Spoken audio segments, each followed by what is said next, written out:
Здравствуйте, уважаемые дамы и господа. Я приветствую вас на вебинаре «Тибетская формула». Сегодня я хотел бы посвятить данный вебинар питанию. И мне бы хотелось ответить на ряд вопросов, традиционных и нетрадиционных. Допустим, очень хороший отзыв, такой вот экспериментальный отзыв появился от людей, которые пользовались на протяжении 1 года моей рекомендацией, которая была опубликована в интернете. Это рекомендация, которая взята из тибетской медицины, это использование зеленой нитки в ходе лечения заболеваний позвоночника. Конечно же, можно сказать, что, конечно же, любой врач вам скажет, что вылечить ниткой позвоночник невозможно. Тем не менее, тибетская медицина считает все совершенно по-другому или считает все иначе и говорит, что это сделать все-таки можно. Ну и тут вот ряд таких механизмов или нюансов. Вот можно ли какие-либо органы полечить еще с помощью нитки, каким образом это необходимо или можно сделать, и что может человеку помочь. Итак, допустим, хотелось бы дать некоторые вот знания, которые посвящено вот этой технологии лечения нитками. Также мне хотелось бы сегодня дать вам идеи питания, которые есть в механизме тибетской медицины.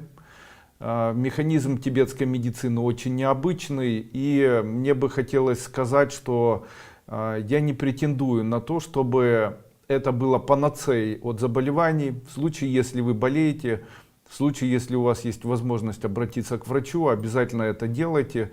Но в случае, если у вас такой возможности нет, вы живете там где-то на крайнем севере, или у вас нет финансовых возможностей воспользоваться услугами врача, то, как, наверное, один из вариантов, можно использовать лечение нитками, лечение определенными видами питания и так далее.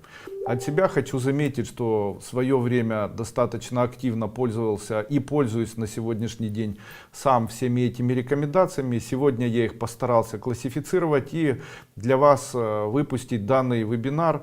Итак, начнем все-таки с теории ниток и каким образом можно лечить с помощью ниток определенные заболевания. Смотрите, если у человека, допустим, есть... Сейчас, одну секунду.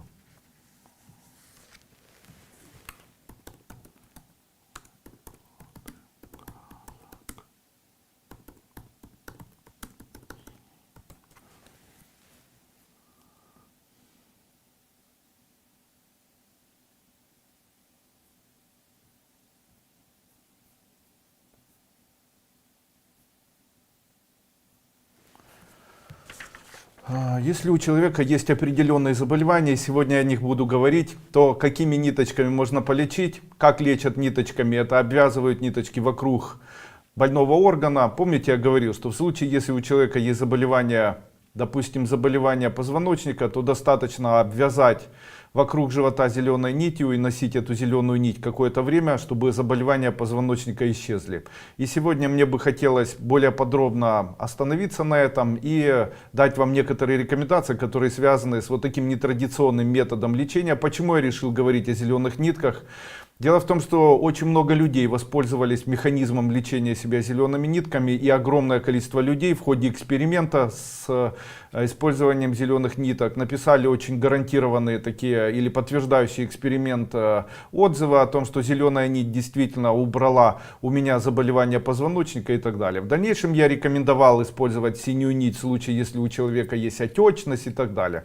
Так вот, существует целый принцип. Это принцип лечения человека с помощью нитей. Сегодня я остановлюсь на этом принципе более подробно. Также расскажу, какому органу соответствует какой вид питания, что необходимо принимать или какие необходимо принимать, по моему мнению, продукты питания. И в случае, если человек болеет чем-либо, какие продукты питания ему необходимо категорически убирать, когда полезен голод, ну и так далее. Ну что, давайте попробуем начать. Итак, вы помните о том, что я когда-то говорил, о том, что зеленая нить может помочь человеку избавиться от заболеваний позвоночника. Но В случае, если у человека есть проблемы, которые связаны с недостатком мозговой деятельности, то есть в случае, если у человека есть непроходимость нервной системы, такие заболевания, как, допустим, Альцгеймера, Паркинсона, в этом случае необходимо носить зеленую нитку. Также зеленая нитка поможет вам вылечить глаза, поможет вам вылечить позвоночник,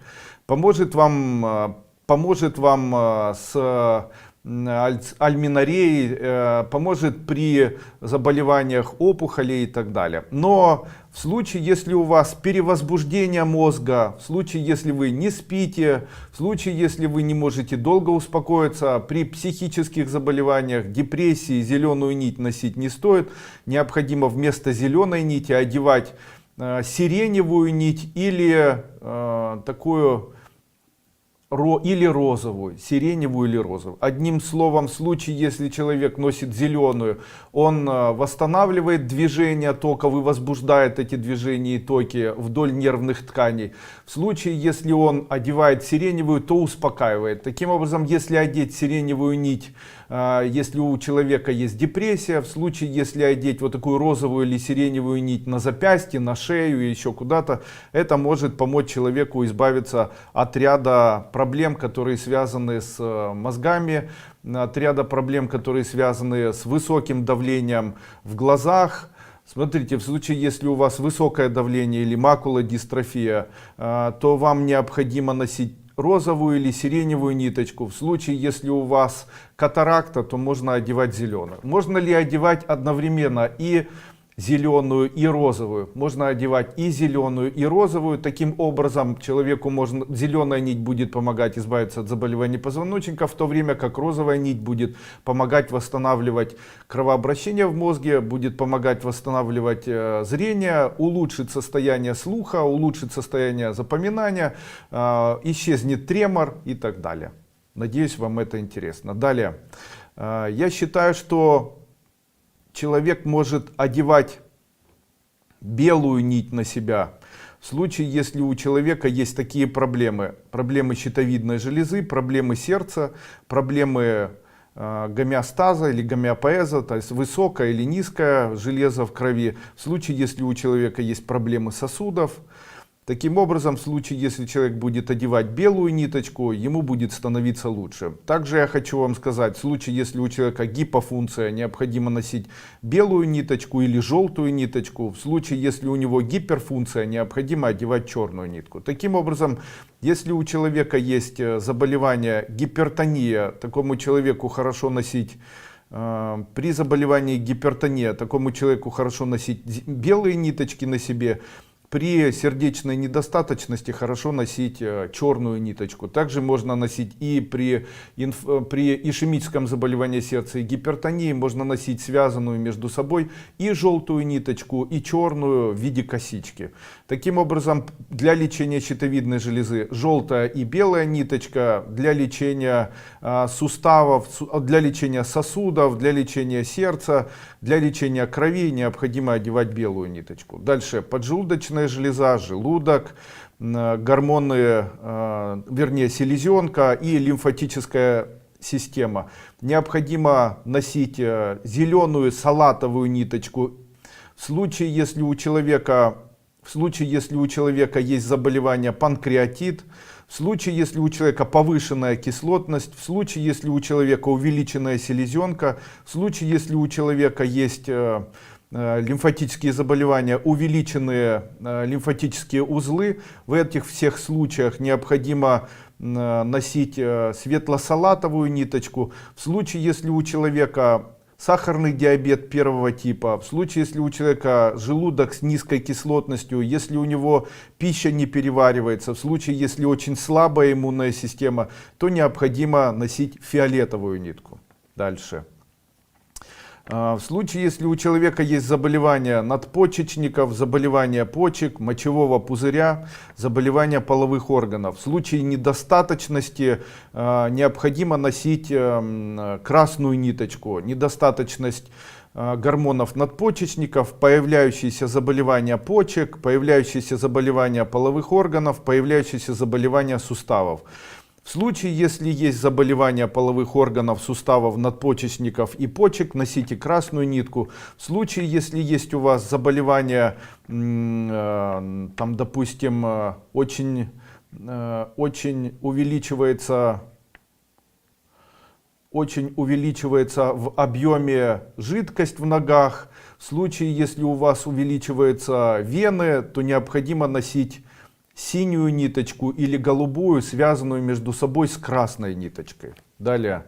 В случае, если у вас есть проблемы половых органов, печени, желчи, желчного пузыря, также вен и мышц, вам необходимо носить желтую ниточку. В случае, если у вас есть недостаточность в печени, в случае, если печень увеличена, есть жировой гепатоз, в случае, если у вас желчь не отделяется, в случае, если у вас там недостаточно работают хорошо мышцы, в случае, если есть мышечная ригидность, то неусвоение белка происходит, то вам необходимо одевать вместе с желтой ниткой темно-синюю. Также вся система, допустим, система половых органов, гормонов половых органов, печени, желчи, вен, мышц и желчного пузыря, это две ниточки, желто-синяя, связанная между собой в косичку. И последняя система, это система иммунитет, толстый кишечник, кожа, слизистые оболочки, легкие и гормоны иммунной системы. Здесь необходимо носить синюю или желтую ниточку, или желто-синюю ниточку между собой связанную. Таким образом, теперь вы знаете, какие использовать ниточки в ходе лечения заболеваний. Итак, мои рекомендации. В случае, если есть заболевание позвоночника и мозга, зеленая ниточка. В случае, если есть заболевание сердца и сосудов, белая ниточка. В случае, если есть заболевание поджелудочной железы, желудка, селезенки и лимфатической системы, фиолетовая ниточка. В случае, если есть заболевание почек, мочевого пузыря, надпочечников, костей и половых органов, красную ниточку. В случае, если есть проблемы половых органов, печени, желчного пузыря, вен, мышц и самой печени, желтую ниточку. В случае, если есть проблемы толстого кишечника, кожи, слизистых оболочек носа, легких, а также иммунитета, синюю ниточку. Ну вот где-то так. Далее. Плохо? Да. В заднем кармане.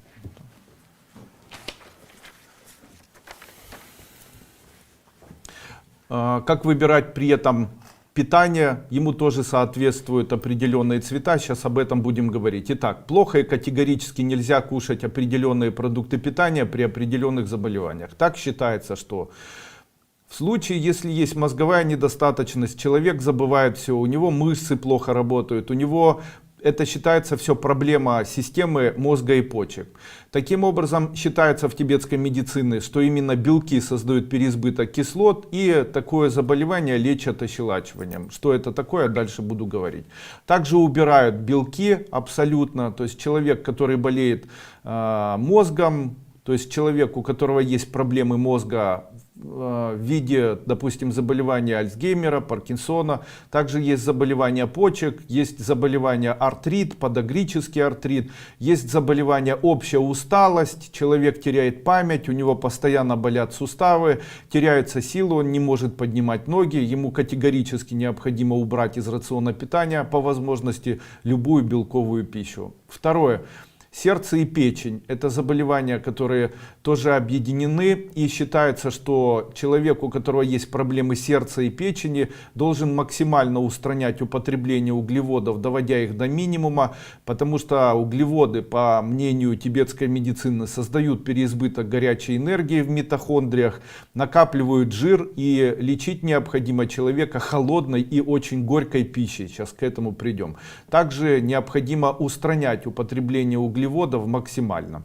Далее, селезенка и легкие. Считается, что если человек болеет заболеванием селезенки и легких, человеку максимально нужно убирать или устранять жиры, потому что считается, что жиры, употребляемые, создают переизбыток холодной слизи, затрудняют движение токов, лечат это горячей, острыми специями, горячей пищей. Пища, которая может помочь человеку выздороветь, если ее есть, определяется по цвету или цвету плодов. Таким образом, говорят, что в случае, если у человека есть заболевания позвоночника, мозга, глаз, щитовидной, позвоночника, глаз, нервной системы, переизбытка нервов, в случае, если человек страдает при этом потерей памяти, у него теряется зрение, то этому человеку необходимо как можно больше принимать плодов, у которых есть цвет зеленый. Это киви, это может быть зеленый виноград, это может быть, что там у нас зеленое есть, это могут быть капуста, это может быть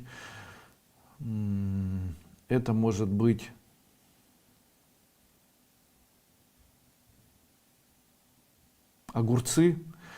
Таким образом, полечить позвоночник, мозг, глаза, гипофиз, нервную систему человеку можно, в случае, если он будет принимать крыжовник, киви, зеленую капусту, огурцы. Вот такие плоды смогут помочь человеку избавиться от заболевания. Каким образом это принимается? То есть человек на протяжении дня старается как можно больше употреблять продуктов зеленого цвета, при этом старается не уменьшить количество употребляемых белков, при этом старается максимально ввести в рацион питания именно вот такие продукты питания. Перейдем к сердцу, крови поджелудочной, к сердцу, крови, щитовидной железе и сосудам, которые находятся в нашем теле. Считается, что продукты питания белого цвета могут помочь человеку избавиться от заболеваний этих органов. Продуктами белого цвета является рис белый, также творог, это может быть молочная продукция, молоко. Также считается, что человек, который попадает в эту систему, он должен максимально убрать углеводы из рациона питания и тотально следить за тем, чтобы их не употреблять. То есть любые сладкие продукты питания человек должен полностью убрать и их игнорировать хотя бы на протяжении 1 месяца. То есть в случае, если у человека есть проблема щитовидной железы, ему необходимо убрать углеводы. В случае, если у человека есть проблемы печени, человеку необходимо убирать углеводы, при этом даже не употреблять их даже в виде меда и не употреблять их в виде сладких фруктов, особенно винограда. Далее, также употреблять как можно больше продуктов, имеющих цвет белый. Далее, селезенка, надпочечники, желудок, поджелудочная система, лимфосистема. Все это лечится всеми продуктами питания фиолетового цвета. Сюда идут ягоды фиолетовые, это смородина, это может быть черника, это может быть баклажаны. То есть считается, что именно эти продукты питания человек и должен употреблять. Дальше почки, мочевой пузырь, суставы, кости, надпочечники, половые органы. Считается, что человек может кушать или стараться есть как можно больше продуктов красного цвета. При этом за исключением только помидоров. Все остальные продукты, ягоды, такие как клюква, такие как там красная смородина, все эти продукты питания могут позитивно улучшить его состояние. Легкие, кожа, толстый кишечник, позвоночник, слизистая оболочка, продукты синего цвета. Нарушение работы органов и чувства, которые возникают на фоне заболевания, и чувства, на которые есть смысл обращать внимание при выборе правильного питания. Именно эти чувства чаще всего приводят к проблемам в этих органах согласно тибетской медицины. Итак, первое.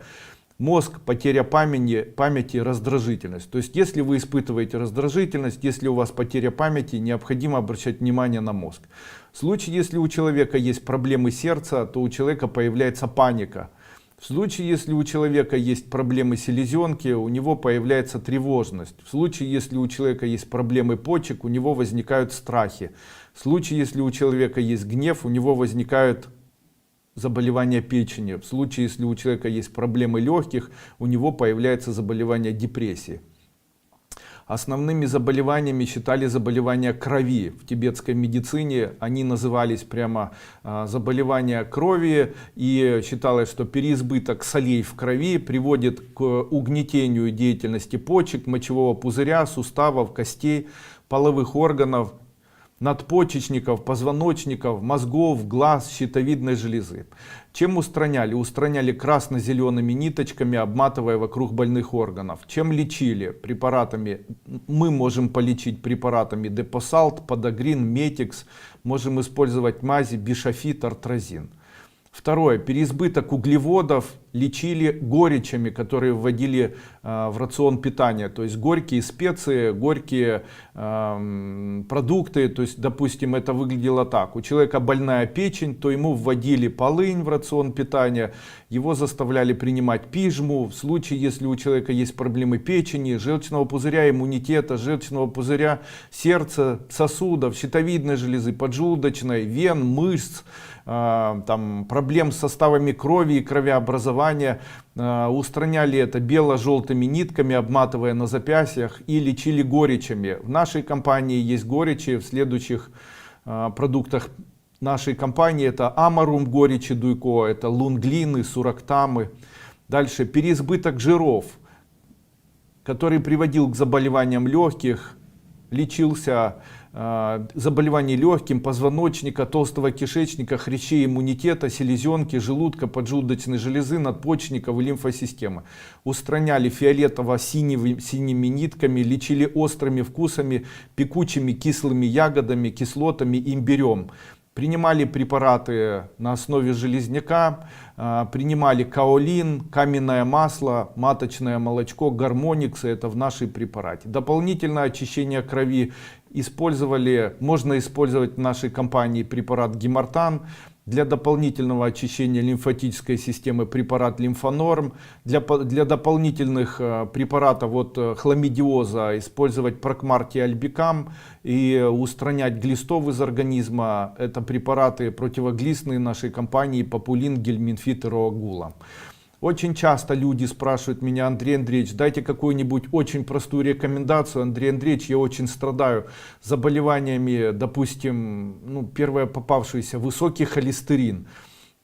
Андрей Андреевич, чем убрать высокий холестерин? Потому что у меня очень поднимается, ничего не могу с этим сделать. На одном из своих семинаров я говорил, что высокий холестерин — это скорее всего производное заболевание, связанного с артритом, ревматоидным артритом, полиартритом, возможно с аутоиммунными процессами, такими как развитие заболевания склеродермия, волчанка и так далее. Таким образом, обращать внимание необходимо на S-реактивный белок, антистрептолизин и так далее. В случае, если нет такой возможности, то лечить вот такие заболевания возможно. Каким образом?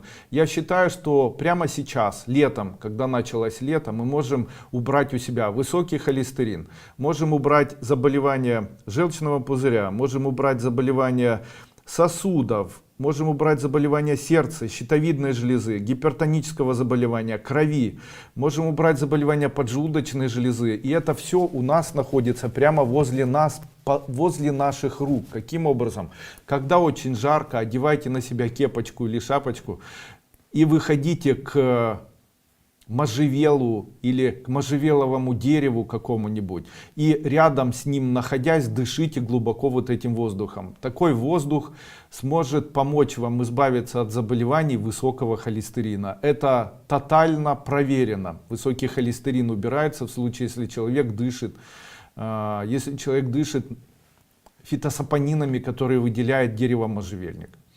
Лучше всего можжевельник, на втором месте дуб, на третьем месте уже все остальные деревья, но все-таки на первое, если ставить друг за другом, на первом месте это можжевельник, на втором месте дуб, на третьем месте береза, на четвертом месте ива плакучая, и уже дальше идет там ель и так далее. Кстати, с елью, с еловыми лесами не все так просто. Дело в том, что ель выделяет еще вещество, которое называется терпентиновая живица. Это вещество в высокой концентрации, особенно когда очень жарко, может негативно влиять на состояние сердца. У человека может тромбироваться сосуды, также могут негативно влиять на состояние легких. Именно поэтому в день такого массированного жара или когда очень жарко на улице, гулять по лесу чрезвычайно тяжело, как бы появляется ощущение, как будто нечем дышать, а у людей, страдающих гипертоническим заболеванием сердца, может от этого подниматься давление. Чего никогда не произойдет в случае, если человек гуляет по можжевеловой роще или березовой роще или дубовой роще. В этих местах у человека не поднимается давление. Именно поэтому в случае, если вы теперь будете это знать и подходить немножечко по-другому к этому, вы сможете заметно улучшить свое состояние. Но гулять в хвойном лесу хорошо для тех людей, у кого есть заболевания почек. Это улучшает состояние почек, так как терпентиновая живица лечит почки, может помочь справиться с заболеваниями артрит, ревматоидный артрит, полиартрит, помочь восстановить опорно-двигательную и костную систему, поможет как раз гуляние вот в таком лесу. Единственное, что обращайте внимание на свое состояние легких, в случае, если у человека есть проблемы легких, туберкулез, в случае, если у человека есть заболевание,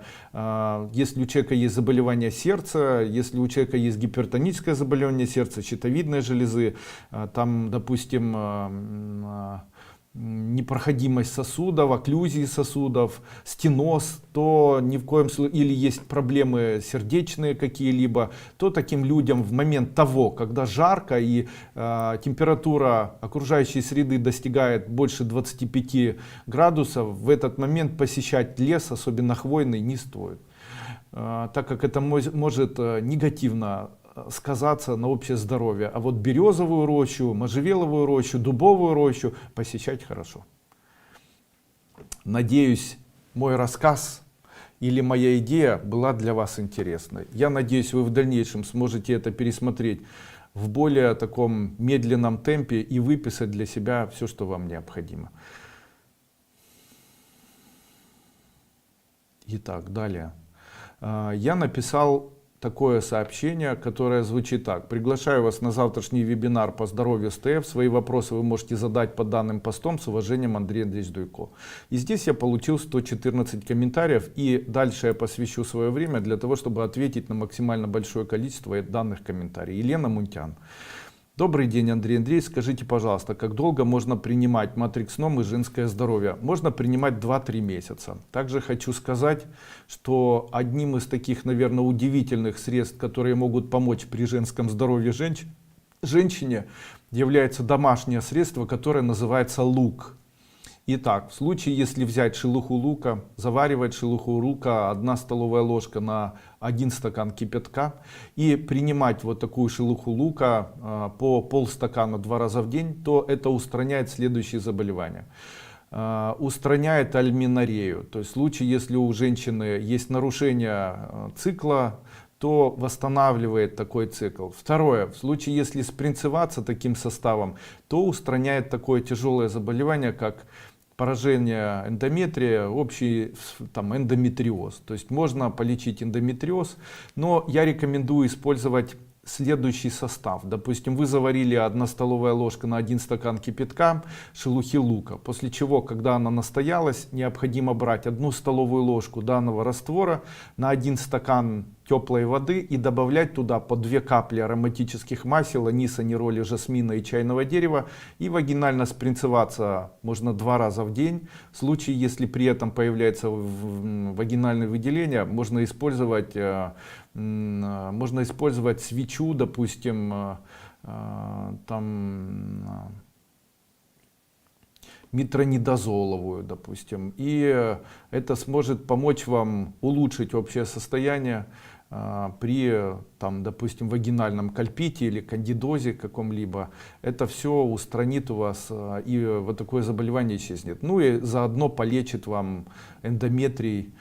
В случае, если вы страдаете эндометриозом, я рекомендую использовать еще и мою мазь, которая называется Эндометрикс. Использовать матрикс-ном и женское здоровье можно 3-4 месяца. Ольга Данилова. Здравствуйте, Андрей Андреевич. У свекра токсоплазмоз и дает о себе знать сильными болями в области печени. Печень в этот период увеличивается. Какие препараты ТФ ему помогут? Давайте еще раз вспомним, какие продукты питания ему необходимо кушать. Итак, ему необходимо кушать в большом количестве продукты питания желтого цвета. Это перец болгарский желтый, это куркума специя. Это необходимо увеличить. Также вы помните, что необходимо полностью убрать углеводы, то есть ничего сладкого ему нужно убирать, принимать. Таким образом, плюс принимать препараты, которые называются горечи, это препарат Амарум моей компании, Лунглин, это препарат Гипофит, препарат Тантал. Таким образом можете помочь вашему свекру избавиться от токсоплазмоза. Из-за того, что токсоплазмоз является еще и как бы аутоиммунным заболеванием и вирусным заболеванием, то необходимо использовать препарат Эмбрио Плюс, и можно использовать препарат Инстамакс. И один и другой препарат помогут избавиться вашему свекру от токсоплазмоза. Палочкина Наталья. Здравствуйте, Андрей Андреевич. Принимала сурактам в качестве профилактики без анализов и показаний. Очень понравилось действие сиропа на мой организм. Чем его можно заменить? Вся проблема сурактама заключалась в том, что это был препарат, который я делал с добавлением фруктозы. И данный препарат, он как бы в нем находятся горечи, которые сейчас находятся в препарате Амарум Дуйко или горечи Дуйко. И сурактам это фактически Амарум Дуйко. Только в сурактам добавлены фруктоза, ксилит, сорбит, а в препарат Амарум ничего не добавлено, он водно-растворимый. Поэтому заменить препарат сурактам вам можно препаратом Амарум Дуйко. Еще раз хочу сказать, что в случае, если у человека есть проблемы вен, мышц, желчного пузыря, половых органов, печени, в случае, если у человека есть проблемы гипофункции щитовидной железы, сердца, есть заболевания сосудов, в этом случае человеку необходимо принимать продукты желтого цвета и белого цвета и стараться убрать углеводы и принимать горечи в обязательном порядке. Для таких людей обязательно кушать рис, для этих людей обязательно кушать болгарский перец, продукты желтого и белого цвета. Лилия. Здравствуйте, Андрей Андреевич. Учитель, подскажите, пожалуйста, какими из ваших препаратов можно подлечить поджелудочную железу? Панкреатит. Великолепный препарат при лечении панкреатита, который называется Панкрисорб. Препарат Панкрисорб может помочь поджелудочно излечиться. Также хочу сказать, что необходимо принимать совместно с препаратом здоровый желудок, Спленлав и Лимфонорм. Здоровый желудок, Спленлав и Лимфонорм. Все эти три препарата смогут вам заметно улучшить состояние поджелудочной железы.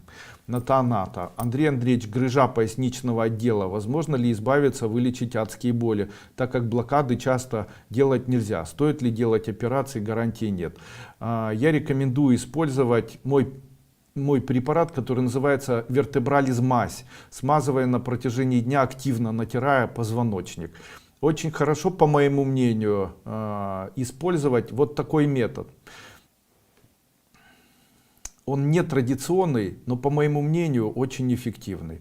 Необходимо взять и выбрать, необходимо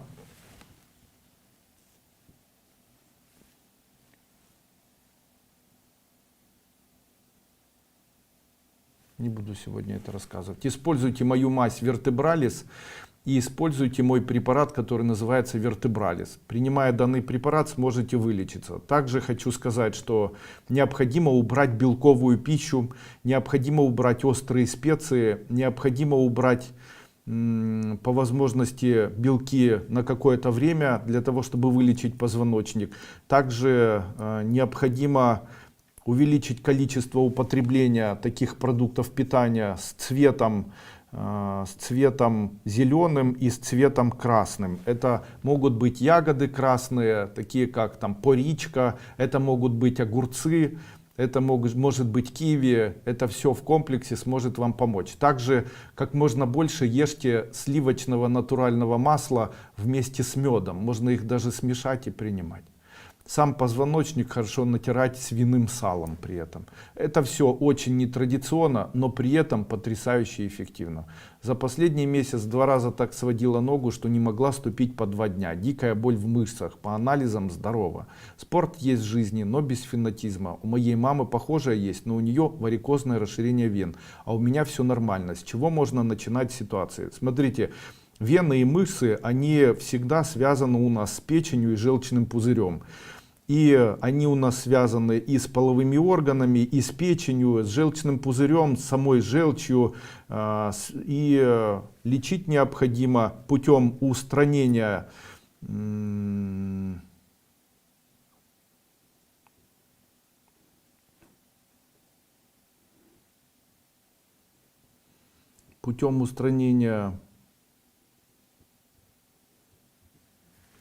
сейчас скажу.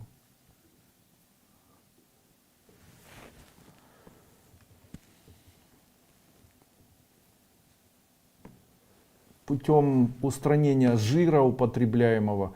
Также употреблять необходимо холодную пищу, горькую нельзя есть, нельзя пить горячительные напитки, а также увеличивать употребление горечи. Таким образом уберете боль в мышцах, если начнете принимать амарум дуйко, начнете принимать препарат лунглин, также начнете принимать препарат, можно попринимать гваргин или даже диторекс. И заметно улучшится состояние. Добрый день, Андрей Андреевич. Поставили диагноз гемангиомы поверхностной части печени, воспалительный процесс, который привел к аллергии на коже, а также загиб желчного верхней части, в позвоночнике нарушения в сосудах, неправильно работает какой-то клапан распределения крови, создает высокое давление. Можете дать осложнение на сосуды ног. Назначьте, пожалуйста, препарат ЭТФ.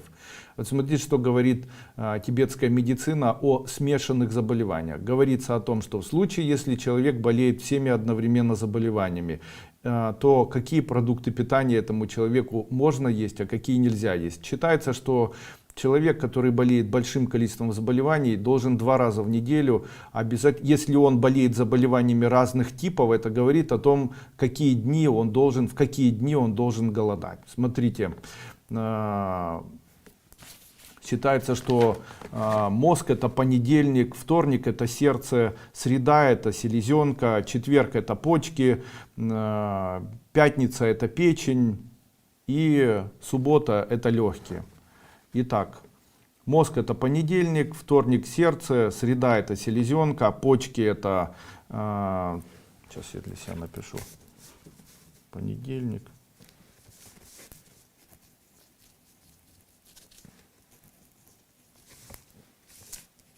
Женя, у тебя нет ручки? Уже понедельник.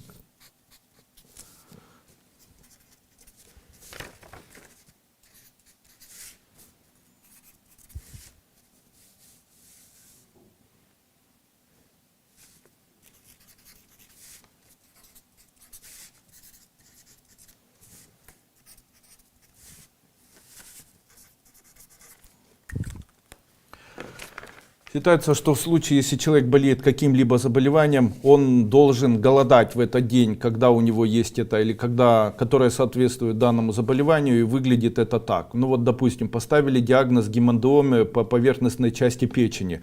Печень соответствует пятнице. Вот в пятницу вы должны голодать. Также есть заболевания кожи. Кожа относится к толстому кишечнику и относится к легким. Поэтому вам нужно голодать пятницу и субботу. Дальше не работает какой-то клапан распределения крови, создает высокое давление. Высокое давление создается, когда человек, у него есть проблемы сердца. Таким образом, у вас есть 3 дня, когда вам необходимо ограничивать себя в питании. Можно кушать только те продукты питания, которые имеют соответствующий цвет. Таким образом, можно сказать, что с вашими заболеваниями вам необходимо голодать в субботу, во вторник и в пятницу. В субботу при этом принимать продукты синего цвета, во вторник принимать продукты белого цвета и голодать в пятницу, принимая продукты желтого цвета. То есть вы делаете субботу голодание синее, во вторник делаете голодание белое и в пятницу делаете голодание желтое. При этом делаете это на протяжении хотя бы 3-4 месяцев, вы избавитесь, как ни странно, от всех заболеваний. Основным вашим заболеванием, которое делает или которое создает все остальные заболевания, это заболевание сердца и заболевание вашей печени. Таким образом, вам необходимо начинать лечение с лечения печени. Начинайте принимать препараты амарум дуйко, начинайте принимать препарат гваргин, рутин, гваргин, принимайте препараты D3 йод,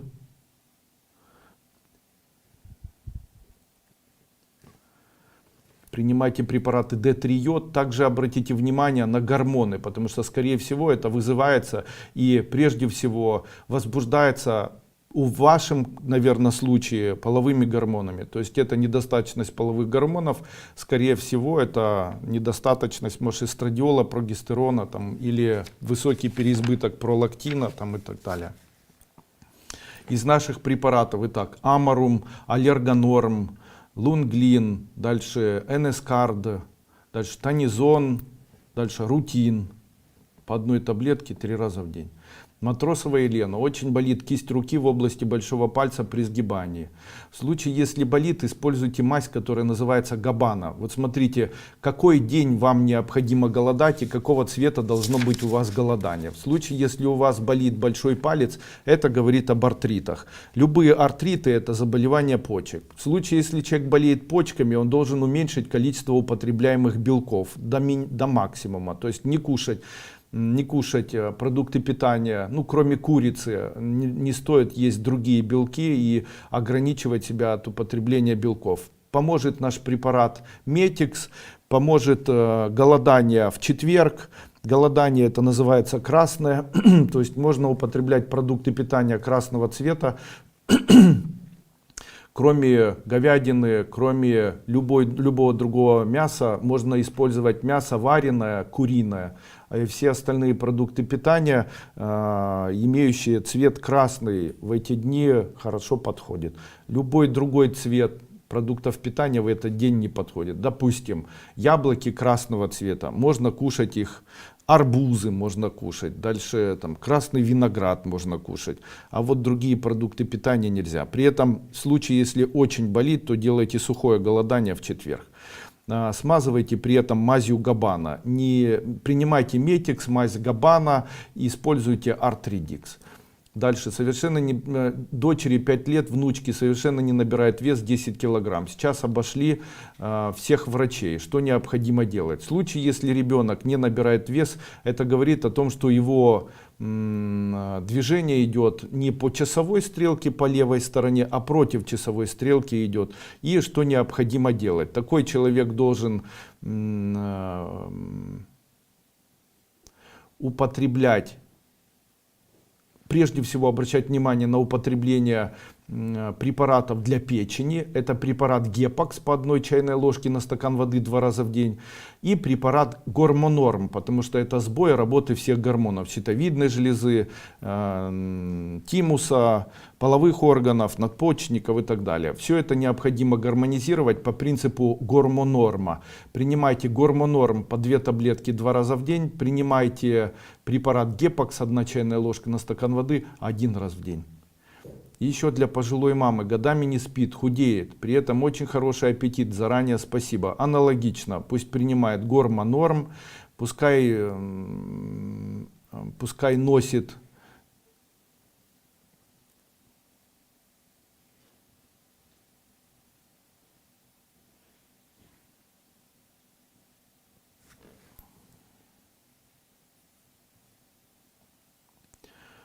носит веревочку красного цвета на себе. Пусть каждый день употребляет перед сном намазанный на хлеб сливочное масло с медом. Таким образом улучшит свое состояние. Пусть принимает мои капли Дремин, пусть принимает препарат Гормонорм и пусть принимает Паставит. Люба Рижицька. Здравствуйте, у меня постоянно сдуває кишечник. Заказала янтарь. Що ще порадити, може, з народных методов? Женя, у нас нет здесь вот этого порошка из семян льна? Нет. У нас есть... А мы выложили на сайте или пока нет?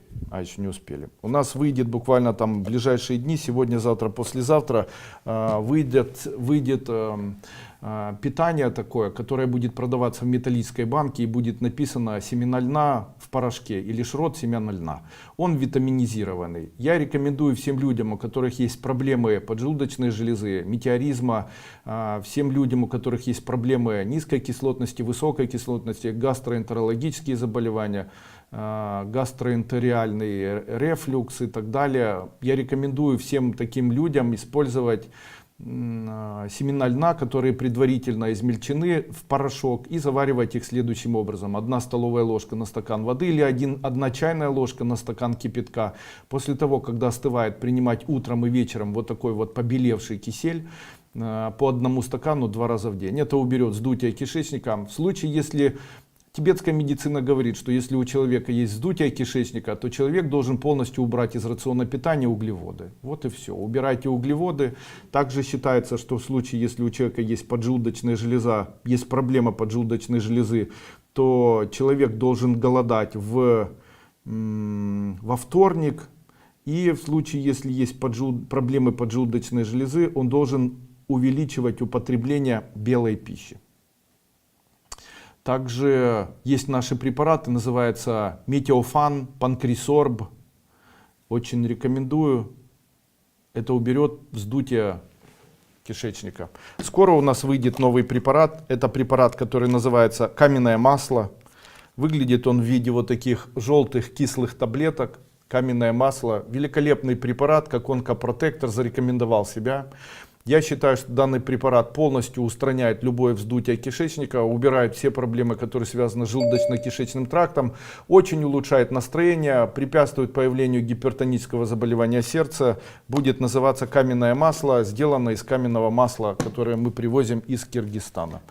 Далее мы затаблетировали таблетки, которые называются маточное молочко, и в дальнейшем изменили формулу маточного молочка, сделав из него экстракт в виде таблетки. Тоже рекомендую тем людям, у которых есть язвенные заболевания двенадцатиперстной кишки, язвенное заболевание желудка, при любых заболеваниях гастроэнтерологических, онкологических, иммунных, я рекомендую использовать маточное молочко. Препарат потрясающий, очень эффективный для иммунитета детям. В случае, если ребенок заболел, можно давать по 1 таблетке 2 раза в день.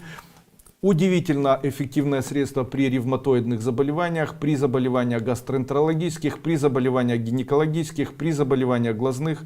Очень рекомендуем.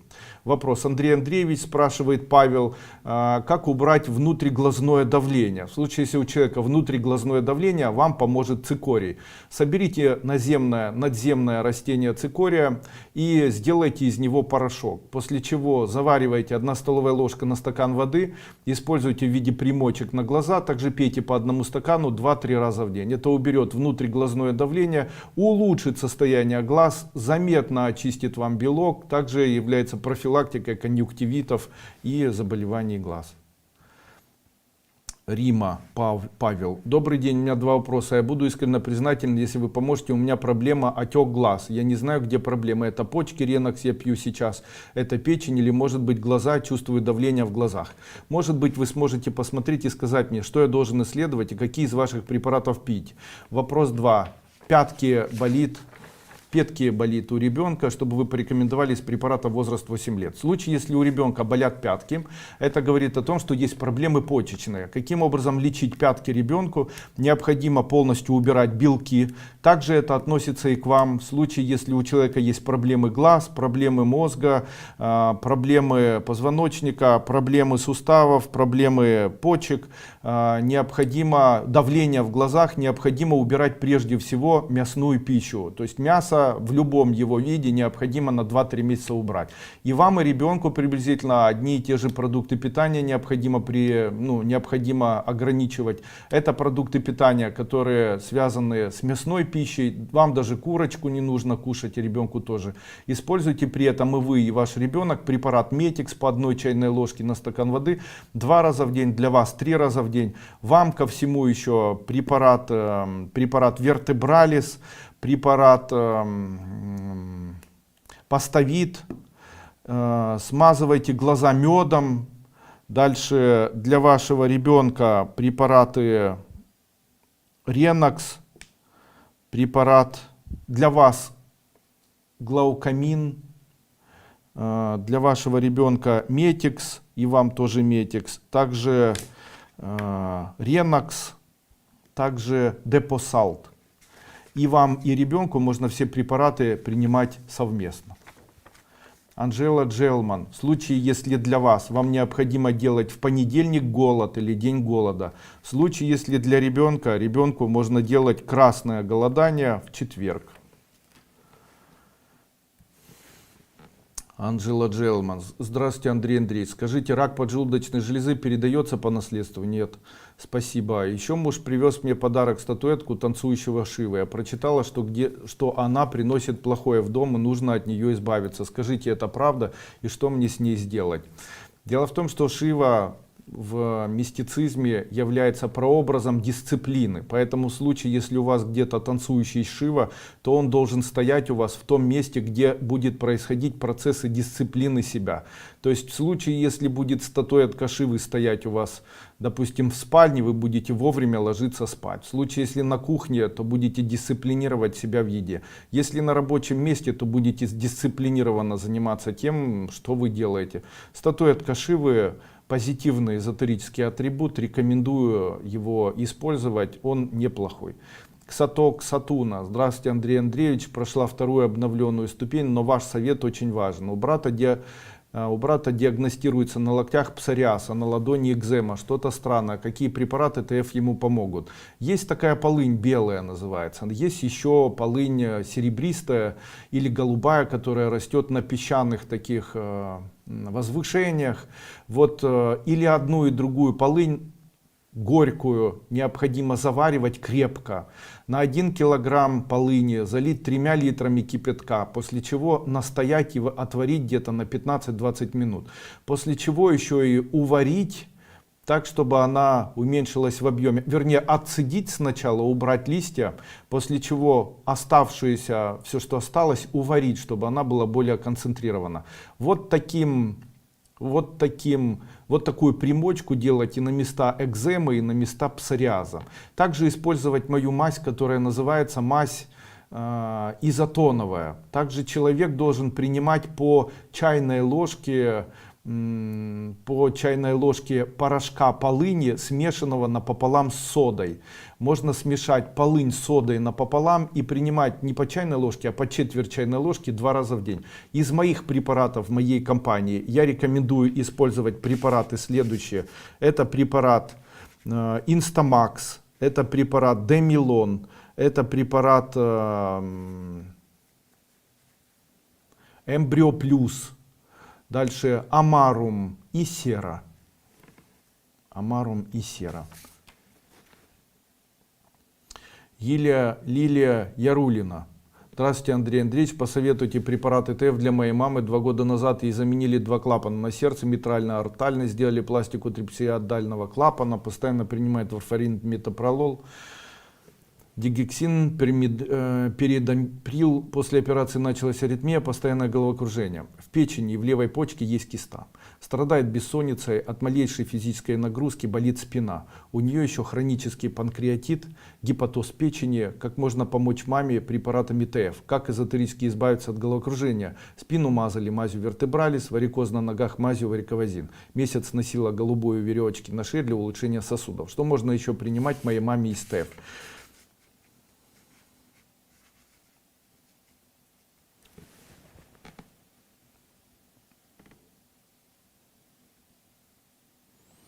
То, что у нее голова кружится, говорит о том, что у нее происходит недостаток, скорее всего, чтобы вы понимали, йода и витамина D3.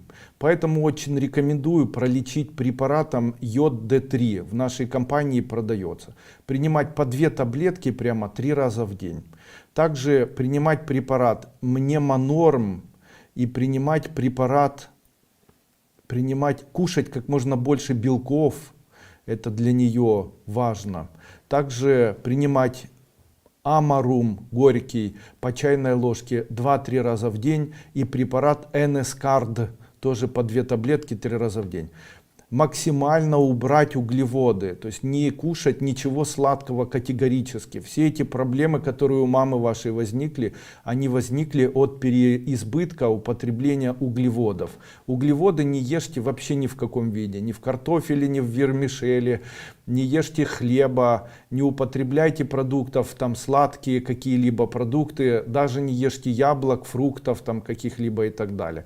Принимайте исключительно продукты, вот белки, для нее рацион питания может быть, это продукты питания, допустим, ягоды, это может быть там мясо куриное или говядина, это может быть молочные продукты, для нее это подходит, это может быть желтый перец и салат из желтого перца, или это специя куркума, для нее хорошо.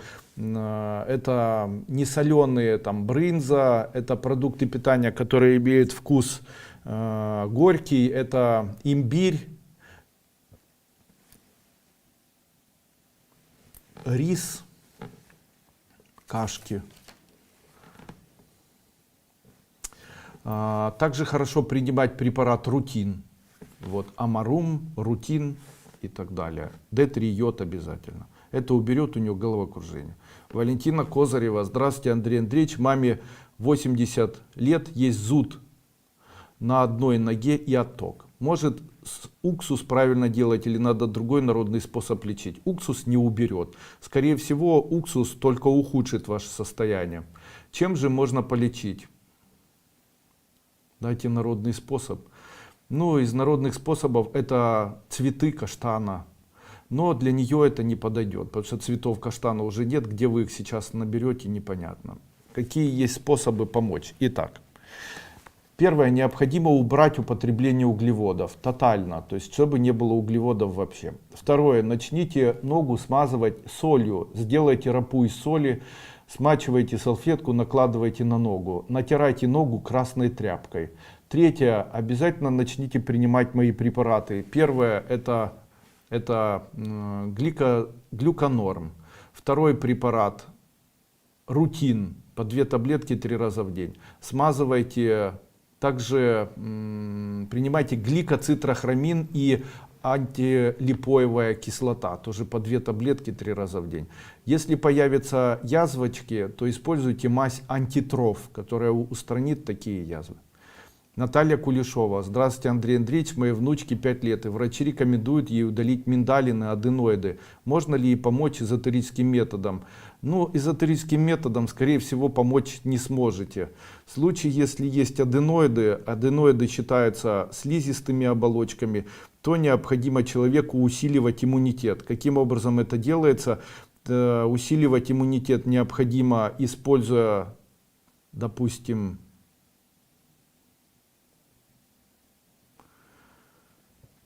там сейчас черника будет, вот много черники есть, черной смородины. Также необходимо обращать внимание на толстый кишечник, восстанавливать работу толстого кишечника. Каким образом это делается? Принимать необходимо препараты Прокшалан, Эмбрио Плюс, делать ингаляции с моим спреем, который называется эмбриональный или эмбрионазин.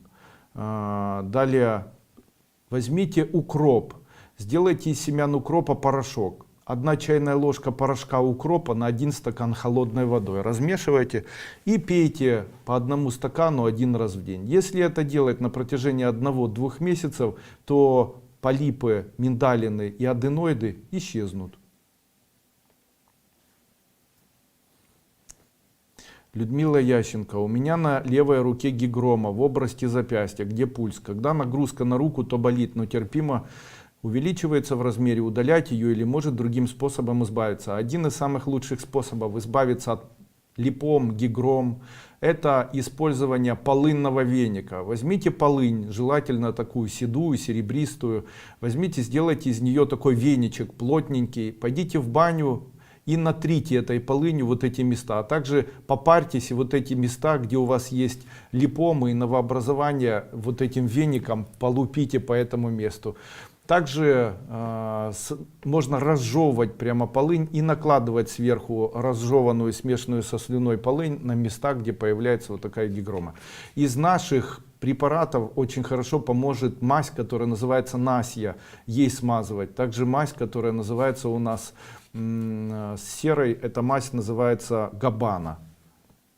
Да. Людмила Ященко, у меня на левой ответил.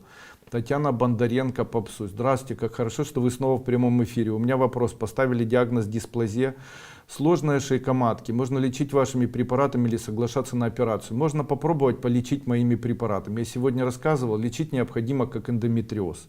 Лечить необходимо как эндометриоз, при этом очень хорошо начинать лечить с препарата. Первое Метикс, второе Матрикс Норм, третье женское здоровье, по 2 таблетки 3 раза в день. Помните, я говорил, заваривать лук, добавлять по каплям ароматические масла, делать спринцевание 2 раза в день, а также пить вот такой заваренный лук 2 раза в день. Таким образом уберете свою проблему, и вот такой проблемы с дисплазией не будет. Юлия Глухманюк. Муж с 20 лет мучается высыпанием на коже, похожие прыщики. Ни соскобы, ни консилиумы врачей кожевендиспансера не смогли определить, что это. В области гениталий, на локтях и так далее. Вот уже 30 лет самостоятельно борется, прижигает мазями, смирился, просто принял. На мой вид как бородавки. У вас всегда есть ответы на все вопросы. Все такие новообразования лечатся горечами.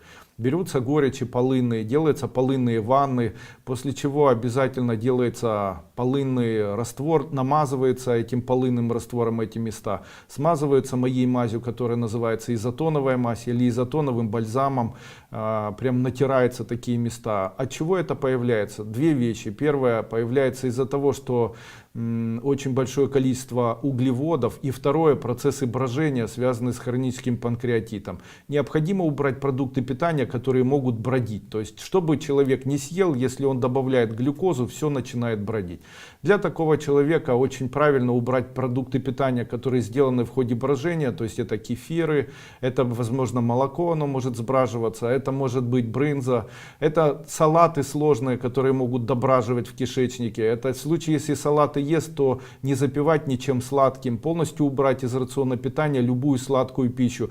Ни в коем случае не пить квас, кефир и все продукты питания, которые могут гипотетически сбродиться, нужно убрать. Принимать необходимо те продукты питания, которые могут гнить, то есть, грубо принимать необходимо то, что не может забродить, а может сгнить. То есть это, допустим, мясо, это, допустим, там хлеб, это может быть там вермишель, я не знаю, что такое. Но по идее углеводы максимально нужно убирать из рациона питания. Ни в коем случае картофель, ни в коем случае вермишель, наверное, не нужно. Можно кушать там кашу, допустим, плов, там мясо, кушать зеленые огурцы, так чтобы они шли отдельно. Можно принимать там сливочное масло, увеличивать количество употребления соленой пищи, можно красную икру, можно сливочное масло с хлебом, с черным хлебом, не пшеничным. Ну вот где-то так. Тотально убирать углеводы, следить за тем, чтобы не было продуктов питания, которые бродят. Таким образом это все исчезнет. Смазывать. Можно попробовать принимать полынь с содой напополам смешанные по четверть чайной ложки 2 раза в день из моих препаратов моей компании мази изотон, а также препарат серы по чайной ложке или даже по столовой ложке 2 или даже 3 раза в день.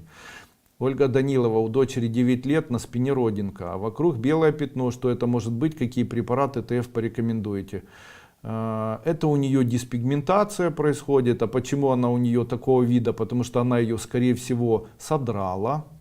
В этом ничего страшного нет. Что необходимо сделать? Необходимо тоже принимать препараты, которые связаны с печенью. Это препараты, первое, Гепакс, 1 чайная ложка на стакан воды, желательно 2 раза в день.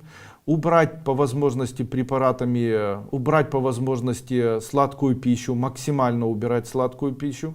Дальше увеличить употребление белков. Дальше применять препарат Амарум, принимать препарат Лунглин, принимать препарат Гепофит. Это и балодерма. Это все уберет. Можно смазывать мазью изотоновой. Ксатуна. Здравствуйте, дочери 14 лет. Диагноз миопия или дистрофия сетчатки. Не могу определить диагноз. Купила препараты от дистрофии. Сейчас поменяли диагноз. Какие препараты купить? Принимайте препараты следующие. Принимайте препарат Поставит Сирантал, Мнемонорм. Делайте однодневное голодание в понедельник. Также принимайте препараты Эмбрио Плюс. Гормонорм, Демилон. Все принимайте по 2 таблетки и устраните данную проблему. По 1 таблетке 2 раза в день устраните. Какой у нее диагноз? Это все диагноз дистрофия сетчатки. Есть такое. Миопия, дистрофия сетчатки. Это все идет на фоне. Почему это все возникает? Появляется сначала заболевание легких. Появляется оно на фоне заболеваний толстого кишечника, после чего вирусного заболевания, снижение иммунитета. Все это в дальнейшем начинает воздействовать на позвоночник, проникает в мозг, создает проблемы слабости глаз, создает проблемы, связанные с нервной системой, плюс переизбыток стрессовых ситуаций, плюс она обучается и так далее. Поэтому и необходимо лечить следующим образом. Принимать гормонорм, принимать препарат для толстого кишечника Эмбрио Плюс, принимать препарат иммунный, это иммунный для легких, это Демилон, успокаивать нервную деятельность препаратом Паставит и Сирантал. Можно еще принимать для позвоночника препарат Вертебралис, потому что следующей ее проблемой после 14 лет будет, скорее всего, проблема позвоночника. Надежда Самарская. Здравствуйте, Андрей Андреевич. Скажите, пожалуйста, как не набирать вес, а еще лучше скинуть после того, как бросил курить? Спасибо большое. Есть один из самых страшных продуктов питания для человека, который называется сахар. Напишите сахар, поставьте тире, напишите смерть, подчеркните 4 красными карандашами, напишите красной ручкой. Вот это действительно правда. Все продукты питания, которые есть у нас, их необходимо пересмотреть, и продукты питания, которые имеют ярко выраженный сладкий вкус, необходимо убрать из рациона питания. Второе. Напишите себе, если вам больше 40 лет, то голод, который у вас появляется, является спасением вашего здоровья, а не ухудшением. Очень часто человек настолько себя балует, что по первому желанию и появлению голода человек готов прямо мгновенно бежать и начинать есть. Друзья мои, человек не может похудеть, если он не испытывает состояние голода. Именно поэтому я хочу вам сказать, голод — это похудение. И в тот момент, когда вы испытываете голод, то в этот момент вы худеете. Именно поэтому в случае, если вы голода не испытываете, то тогда вы не худеете. А если вы его испытываете долго, тогда вы худеете намного. Теперь скажите себе, в тот момент, когда вы в течение дня живете, как долго вы испытываете состояние голода? В случае, если вы его не испытываете, то можете поставить тире и напишите себе: я не похудею. Далее, в случае, если человек голоден, то нужно ли сразу же кидаться к продуктам питания? Ответ такой: нет, ни в коем случае. Не торопитесь есть, когда вы голодаете. Пусть тело воспринимает новый порядок. И в тот момент, когда ваше тело будет испытывать состояние голода, то будет происходить распад гликогированного гемоглобина, что в свою очередь очень хорошо, потому что происходит распад белков, происходит распад углеводов, происходит распад жиров, и в этот момент происходит, в общем-то, то, что мы называем похудением. Именно поэтому, когда человек живет пассивным образом жизни и он не ходит в спортзал, у него нет каких-то физических упражнений, то единственный метод для него похудеть — это испытывание состояния голода. Когда человек говорит: Андрей Андреевич, что мне кушать, чтобы похудеть, но я хочу целый день кушать, так же не бывает, знаете, послушайте сами, это же смешно звучит, чтобы мне поесть, чтобы похудеть, это же глупо, правильно? Поэтому, если вы хотите худеть, то вам необходимо кушать пищу меньше углеводов, но больше белков. То есть углеводов меньше, белков больше. Также принимать продукты питания, которые имеют цвет желтый, принимать продукты питания, которые имеют горький вкус. То есть это полынь, это мой препарат, который называется горечь и дуйко, это препарат, который называется жир-стресс. Где-то так.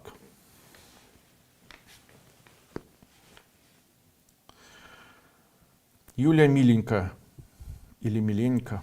Вопрос по ребенку, малышке 2 года. Появляется после ношения в закрытой обуви прыщики на пальчиках, потом лопают. Результат — воспаленная кожа. Дерматолог поставит диагноз грибок, но его лечение не дало результатов. Чем помочь ребенку?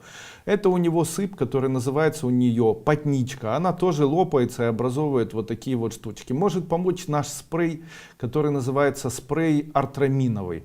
Возьмите артраминовый спрей, брызгайте ей на пальчики ног и уберете у нее вот эту потничку. Также для того, чтобы не было потнички, очень хорошо поможет такой немедицинский способ. Это обтирание подошвы и самих пальчиков ног свежей, не свежей, а смешанной в виде кашицы с водой мази, которая сделана из соли поваренной, но не крупной, а тоненькой, вот это экстра.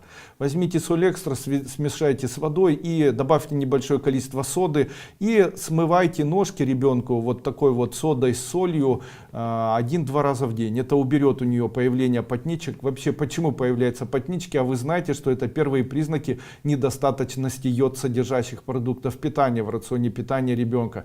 Именно поэтому необходимо увеличить употребление витаминов D3 или D2, как сделать для себя витамины D2 в домашних условиях, как вообще найти витамин D3, D2 и D1 в домашних условиях. Первое. Возьмите сливочное масло, желательно натуральное, оно имеет огромное количество полезных свойств.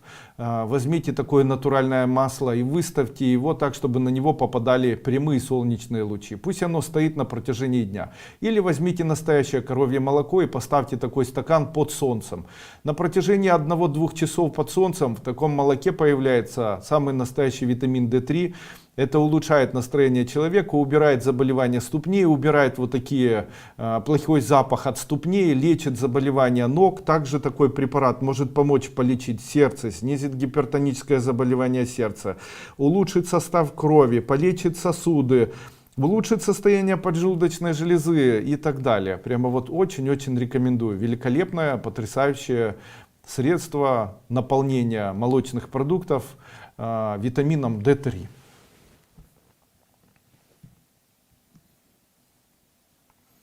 Марина Шведик. Здравствуйте, Андрей Андреевич. Мне 47 лет, несколько лет, как выявили миому матки. Бывают кровотечения. Врачи предлагают поставить гормональную спираль, так как таблетки не подошли. Развился тромбофлебит. Как побочное осложнение. Эту неделю опять кровит и начал болеть крестец. Подскажите, есть ли выход из моей ситуации? Какое лечение СТФ мне поможет ставить спираль? Уж очень мучают они меня, муж переживает, да и при практиках усиливается. Вот такие маточные кровотечения на фоне матки, на фоне миомы необходимо прямо 100% лечить путем убирания матки. Я говорю вам это серьезно, просматривая вас, могу сказать, смело идите на эту операцию, в этом ничего плохого нет, не разовьется у вас никакие там послеоперационные травматические состояния. Все это для вас наоборот улучшит ваше общее состояние. Вы похудеете, помолодеете, улучшите общее состояние, не будет развиваться у вас анемия, общее состояние здоровья улучшится, не будете болеть часто, настроение улучшится и так далее. Миома провоцирует появление климакса, она не засохнет, ничего не нужно с этим делать, удаляйте миому вместе с маткой и живите дальше счастливо. В случае, если вы категорически противник этого, у нас есть препарат Миомакс, можно попробовать его по 2 таблетки 4 раза в день. Также можно попробовать использовать, убрать полностью белки из рациона питания и увеличить употребление горечи. Принимать горечи по 1 столовой ложке 2 раза в день, и это устранит у вас вот такие проблемы матки. Возможно. Я хочу вам сказать, в вашем случае самым простым способом это все-таки не спираль, в вашем случае самым простым это все-таки удаление. По моему мнению, это самый гуманный и простой способ. Не стоит бояться, если у вас уже детей не будет, то тогда она там не нужна. Конечно, сейчас меня закидают шапками, тем не менее хочу сказать, что это вот очень разумно. Моя племянница удочерила 2 детей. Старший мальчик родился с ВИЧ. Вы ему можете посоветовать, кроме медикаментозного лечения, можете предложить ему. Пусть использует мой препарат, который называется Instamax, а также Embryo Plus. По 1 таблетке 3 раза в день, ну хотя бы год пусть попринимает. Ему 11 лет. Мама заботится о них так же, как даже не смогла бы родная. Девочке 9 лет, она психически больная, слышит голоса, как бес вселился, очень хочется помочь, также эзотерически. Используйте апсантин, препарат по 2 таблетки 3 раза в день. Используйте препарат Embryo Plus, также Кобальт. Давайте мой препарат Кобальт по столовой ложке 3 раза в день. И препарат Селен тоже давайте по столовой ложке 3 раза в день. Можно медицинский. Как помогать себе, чтобы меньше реагировать на смену погоды или с возрастом там кости ломят, головные боли. Уберите белки из рациона питания. на 1-2 месяца. И вот такие проблемы реакции на смену погоды исчезнут. Также попринимайте препарат Метикс по чайной ложке 3 раза в день, Ренокс, также Мнемонорм и Гваргин. Ольга Васильева, у меня миома большая, скажите, стоит пробовать убрать препарат МТФ или делать операцию? В вашем случае необходимо делать операцию.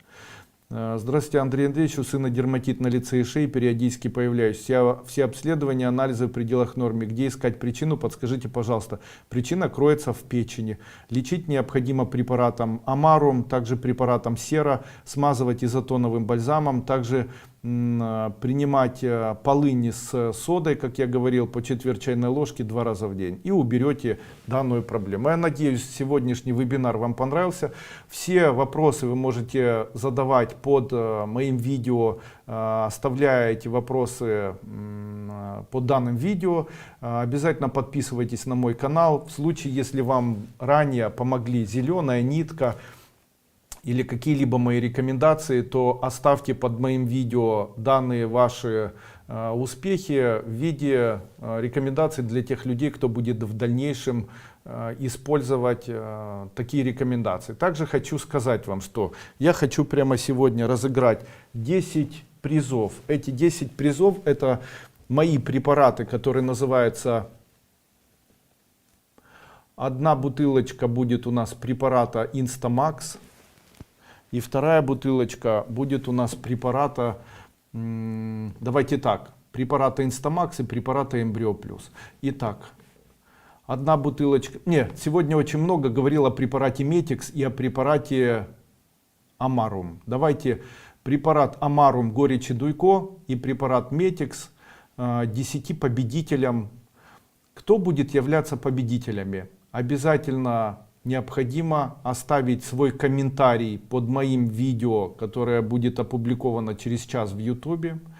Я выберу, также возьмите, скопируйте данное видео и разместите его на своей странице в Facebook, ВКонтакте, Одноклассниках или в любой социальной сети. Особо активных я обязательно выделю и в ходе жребия для особо активных людей разыграю приз и объявлю его на следующем вебинаре во вторник, который пройдет на следующей неделе. Награжу 10 победителей вот данными препаратами. Теперь каждый раз, каждый вторник я буду проводить вот такие розыгрыши.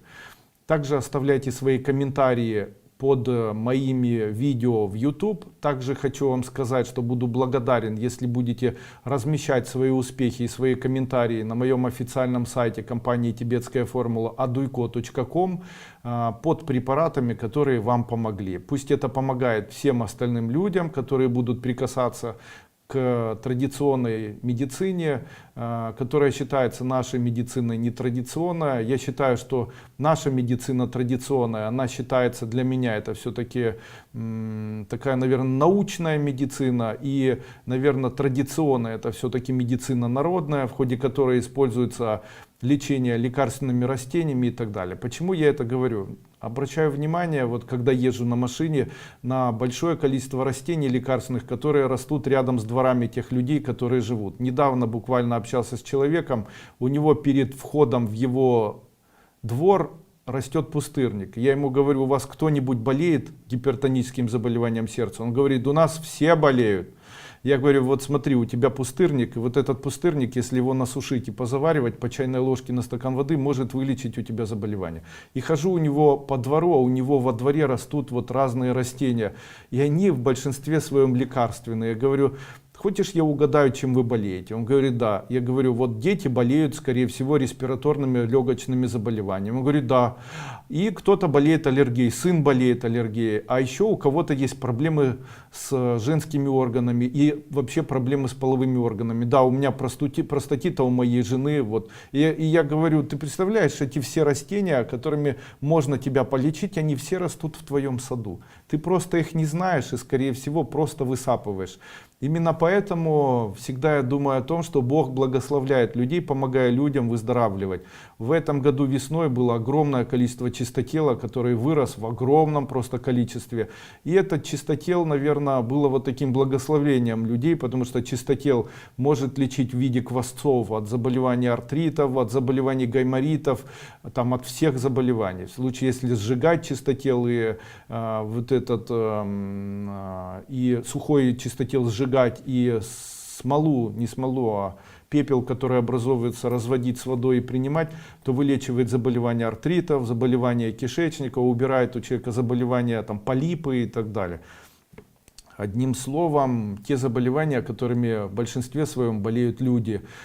Чистотел лечит еще и онкологические новообразования, устраняет опухоли и так далее. Одним словом, видите, Бог людей любит, Он дает им большое количество растений, природа любит людей, она помогает им, стараясь максимально прям под нос подсунуть те растения, которые могут максимально помочь человеку выздороветь. И для тех людей, которые живут, обычно растения, которые могут им помочь, находятся прямо под их ногами. Также хотел бы вам показать еще. Женя, принеси мне чай матча. Женя. Нет, уже нет.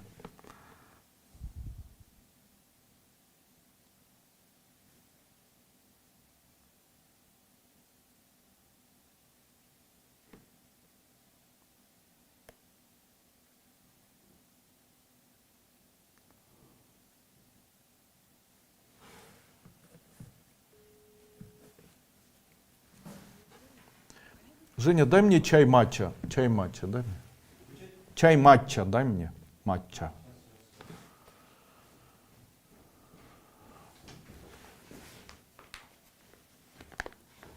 Хочу еще показать, что мы начали выпускать чай матчу тибетской формулы. И выглядит это вот в таком пакетике. Их будет несколько видов. Чай матча зеленый, чай матча красный, чай матча фиолетовый и чай матча синий. То есть мы будем выпускать разного вида чаи матча.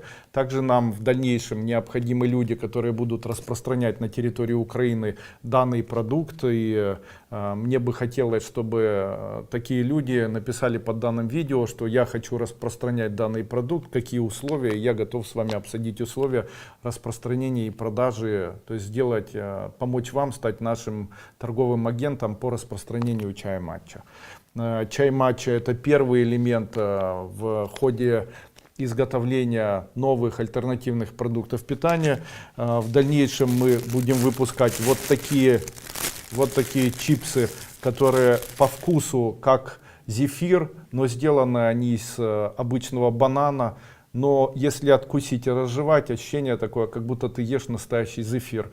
Это видоизмененные структурные бананы, которые очень полезны для тех, у кого есть проблемы, связанные с кишечником, проблемы, связанные с дефекацией, проблемы с запорами. Вот такие бананчики без крахмала, как я и называю, и углеводов, могут помочь человеку с высоким содержанием клетчатки, могут помочь человеку заметно улучшить свое состояние перистальтики кишечника, ну и как следствие улучшить состояние сердца, снизить холестерин, улучшить состояние сосудов. Огромное количество продуктов питания я собираюсь выпустить на протяжении этого года. Это и специальные сбалансированные супы сухие, это специальные сбалансированные соки, которые будут продаваться в сухом виде, это чаи, которые можно заваривать, которые все абсолютно витаминизированные, с высоким содержанием аминокислот, с высоким содержанием минералов и витаминов. Одним словом, все для того, чтобы помочь человеку экологично жить, быть здоровым, быть веселым и чувствовать себя хорошо. Еще раз большое спасибо за участие. До свидания. С вами был Андрей Дуйко. Все вопросы, которые у вас возникают в дальнейшем, направляйте операторам на моем официальном сайте aduiko.com. Они ответят. В случае, если ответить они не смогут, вы можете все равно обратиться к ним. Они свяжутся со мной, и я помогу подобрать для вас правильный курс вашего